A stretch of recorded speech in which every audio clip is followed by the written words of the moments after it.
वर्मा, जब अब ये देश का ओपिनियन भी आपके सामने है और आपके नेताओं की राय भी आपके सामने है, आपका क्या कहना है? देखिए रंजीत जी, आप तो अति योग्य एंकर हैं और देश में विभिन्न चैनलों में काम करने के बाद हैं, और आपने अभी मुझे 2 मीटर दिखाए अपने जो क्वेश्चंस के थे। आज चूंकि आपका शो है ये, और इसका जो साइज आपने रखा है, सैंपल साइज, मुझे नहीं पता 15, ये तो टीवी पे 15,000 आ रहे हैं कि उसका आधार मापदंड क्या है, तो खैर आपकी रणनीति है। ये लाइव वोटिंग हो रही है अजय वर्मा, लाइव वोटिंग हो रही है। अभी तक 19,310 लोगों ने 19,310 लोगों ने वोट किया है, और जब तक ये शो खत्म होता है कई बार 40-50 हजार लोग वोट कर चुके होते हैं, और आज भी संभवतः ऐसा ही होगा। सो हमें लाइव वोटिंग का 50,000 देखिए एक जी रंजीत जी, 145 करोड़ की आबादी के इस देश में जहां 94 करोड़ वोटर हों, तो 50,000 भी लोग आ जाएं, 5 लाख भी आ जाएं, कोई वो उसमें वो नहीं माना जाना चाहिए, देखना चाहिए। हांडी में चावल ही देखिए, हांडी में चावल पकी या नहीं उसके लिए पूरी हांडी को नहीं उलटते हैं, पूरी हांडी को नहीं उलटते हैं अजय वर्मा। एक ही चावल देखकर तय किया जाता है कि हांडी में चावल पका है या नहीं। खैर, आप अपनी बात रखिए। मेरी भी तो सुन लीजिए। जी, आपने क्वेश्चन पूछे तो मेरा सुन लीजिए, फिर जवाब दीजिए। हम आपको सुनने के लिए हैं सर। देखिए, अभी देश को बांटने वाले ये लोग, सोशल फैब्रिक खत्म करने वाले लोग, केवल पॉलिटिकल एजेंडा और विंडेटा यानी चुनावी रणनीति का एक हिस्सा है ये टाइमिंग।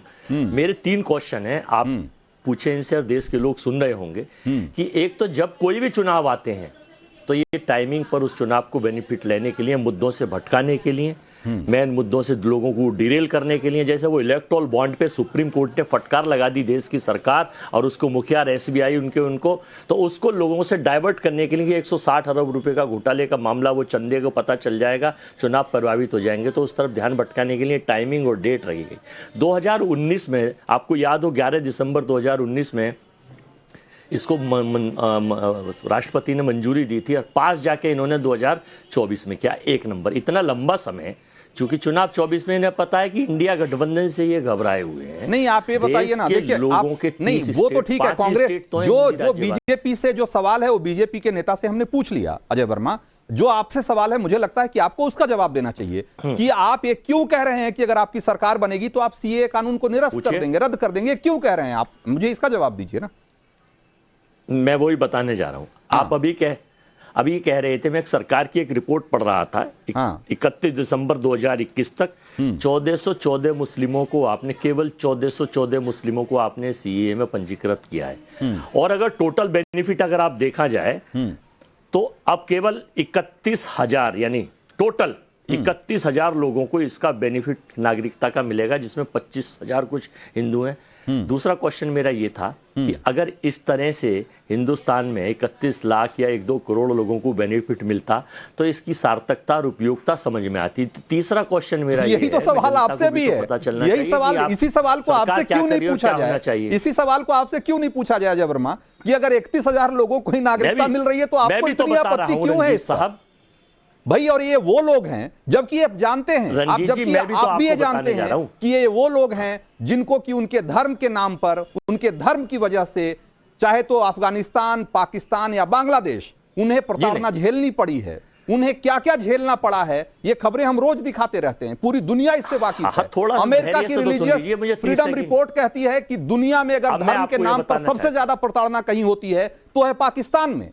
ये सब कुछ जानते हुए भी आप इसका विरोध क्यों कर रहे हैं? सिर्फ इसलिए क्योंकि आपको हिंदू मुसलमान करना है? अभी देखिए, हम विरोध नहीं कर रहे, हम लोगों को फैक्ट्स बता रहे हैं। देश की सरकार का एजेंडा है हिंदू मुस्लिम, हमने तो शशि थरूर का बयान सुना दिया, वो कह रहे हैं कि ये भेदभाव वाला कानून है, हम आएंगे इसको खारिज कर देंगे। सुन तो लीजिए रंजीत जी, थोड़ा सा सुन तो लीजिए जी, बताइए। रंजीत जी, 196 कंट्री हैं पूरे संसार में, जिसमें से 57 कंट्री मुस्लिम डोमिनेट करती हैं, बाकी क्रिश्चियन डोमिनेट करती हैं। और अगर हिंदू वाली मूवमेंट्स पे आएंगे तो कहाँ हैं हम? हमने तो अनुरोध करा था मोदी साहब से कि इस देश को हिंदू राष्ट्र घोषित कर दीजिए। अगर आप इतना ही चीजें कर रहे हैं तो हम सबसे पहले धन्यवाद करेंगे, लेकिन चूंकि ये केवल इनका पुनावी है। अच्छा, और देशों में क्या प्रताड़ित नहीं है हिंदुस्तान के लोग? ये खाली देशों में कितने लोग, कौन से देश हैं? इसका एक ऐतिहासिक पृष्ठभूमि है अजय वर्मा कि बांग्लादेश, पाकिस्तान और अफगानिस्तान में का एक ऐतिहासिक जुड़ाव रहा है भारत के साथ, और हम जानते हैं कि विभाजन किन परिस्थितियों में हुआ और किन परिस्थितियों में आज वहां जो अल्पसंख्यक हैं, चाहे हिंदू, सिख, ईसाई जो भी हैं, वो किन परिस्थितियों में वहां रह रहे हैं, कैसी प्रताड़ना और कैसी जुल्म ज्यादती के बीच उनको अपना जीवन काटना पड़ रहा है, ये सब हम सबसे वाकिफ हैं। उसके बावजूद भी हम ऐसे बात कर रहे हैं जैसे हमें कुछ नहीं पता। इतनी मासूम बनने की जरूरत नहीं है। आपको एक राजनीतिक सवाल का उसी तरीके से जवाब देना चाहिए, लेकिन आप वो नहीं कर रहे हैं। मैं आपके पास दोबारा आऊंगा, लेकिन उसके पहले मैं चाहता हूं कि ये इस सवाल का जवाब जो लोग दे रहे हैं उनसे एक बार समझना चाहिए कि क्या सीएए कानून लागू होने से देश के मुसलमानों को डरने की जरूरत है, जैसा कि विपक्षी पार्टियां करने की कोशिश कर रही है। लोग कहते हैं, उसमें से 72% लोग कह रहे हैं कि नहीं, ऐसा डर जैसी कोई बात नहीं है और मुसलमानों को बिल्कुल नहीं डरना चाहिए। हां, डरने वाली बात है, यह मानने वाले लोगों की तादाद सिर्फ 1% है, 1.3% है, और बेवजह विपक्ष डरा रहा है। यह मानने वाले, ऐसा मानने वाले लोगों की संख्या 26% है। आप इसी से अंदाजा लगाइए कि देश इस मुद्दे पर, इस सवाल पर क्या सोच रहा है, कैसे रिएक्ट कर रहा है। अब इसके बाद जरा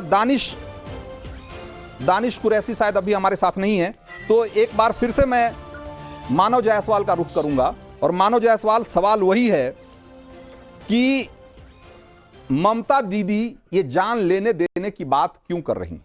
ममता दीदी ये क्यों कह रही हैं कि मैं किसी को बंगाल से बाहर नहीं जाने दूंगी?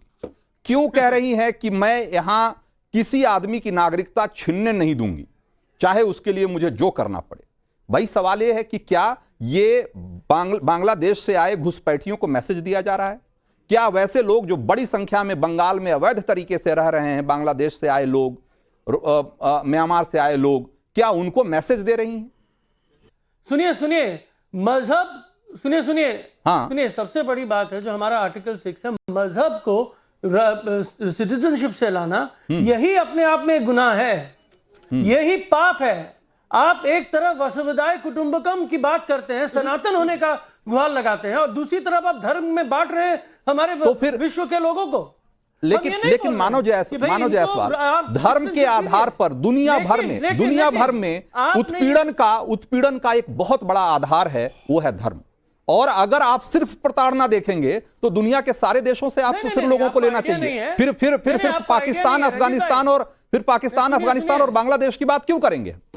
फिर तो पूरी दुनिया से लीजिए ना। लेकिन जब धर्म के आधार पर धार्मिक उत्पीड़न की बात करते हैं, किसी का मजहब देखकर किसी का जबरन या तो धर्म परिवर्तन कराया जा रहा है, उनके साथ ऐसी घटनाएं हो रही है, ऐसे वारदात हो रहे हैं कि जिसका आप जिक्र करें तो आपके रोंगटे खड़े हो जाएंगे, वैसी घटनाएं हो रही है उनके साथ।